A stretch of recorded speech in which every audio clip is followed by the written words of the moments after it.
ओम। देखो, हमारे जीवन में सुख भी आता है और दुख भी आता है। जब सुख आता है तो उसके लिए हम किसी को दोषी नहीं ठहराते। जब दुख आता है तो ना जाने कितने लोगों को दोषी ठहराने लगते हैं, यहाँ तक कि भगवान को भी नहीं छोड़ते दुख में। तो ये सुख दुख कोई देता नहीं है, ये हमारे कर्मों का फल है। जब भगवान राम, लक्ष्मण और सीता वनवास का प्रथम दिन था और केवट के यहाँ बिता रहे, निषाद राज के यहाँ रुके थे, तो निषाद राज ने कहा लक्ष्मण जी से कि भैया लक्ष्मण, अब तुम सो जाओ, अब पहरा मैं दूंगा। लक्ष्मण जी ने कहा नहीं भैया, मैं राम जी के साथ सेवा में आया हूँ, सोने के लिए नहीं आया, तो ये मेरी ड्यूटी है, मेरी सेवा है। तब निषाद राज ने कहा कि भैया लक्ष्मण, कैकेयी ने बहुत गलत किया कि कैकेयी नंदन मंदमती कठिन कुटिलपन कीन, जय रघुनंदन जान के सुख अवसर दुख दीन। कि वो कैकेयी देश की वो बड़ी कुटिल निकली, जो कैकेयी जो सुख के अवसर पर इनको वनवास दे दिया। लक्ष्मण जी बोले कि भैया ऐसी बात नहीं है।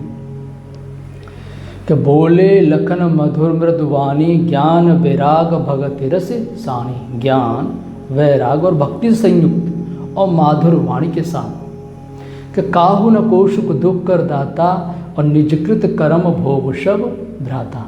कोई किसी को सुखी कर दे ऐसा नहीं, कोई किसी को दुखी कर दे ऐसा नहीं। ये हमें अपने कर्मों का फल भोगना पड़ता है, जन्म जन्मांतर तक भोगना पड़ता है। यदि हमने अच्छे कर्म किए हैं तो सुख आएगा, हमने गलत कर्म किए हैं, अशुभ कर्म किए हैं तो दुख आएगा। हमने पुण्य अर्जित किया है तो सुख आनंद की प्राप्ति होगी, हमने पाप किया है तो दुख, असंतुष्टि, ये सब प्राप्त होगा।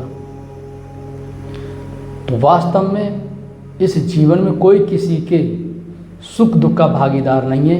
अपने कर्म ही, स्वयं के कर्म ही मनुष्य को सुख और दुख प्रदान करते हैं। इसलिए हमको चाहिए सदैव पुण्य कर्म करने चाहिए, सत्कर्म करने चाहिए और भगवान का खूब नाम का जाप करना चाहिए।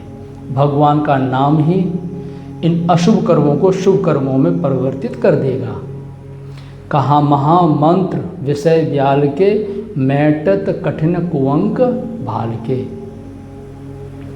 नाम का जाप करोगे, यही मंत्र है जो रामायण और गीता बता रही है। कैसा भी कुओं को, कैसा भी पाप हो, सब कट जाएगा।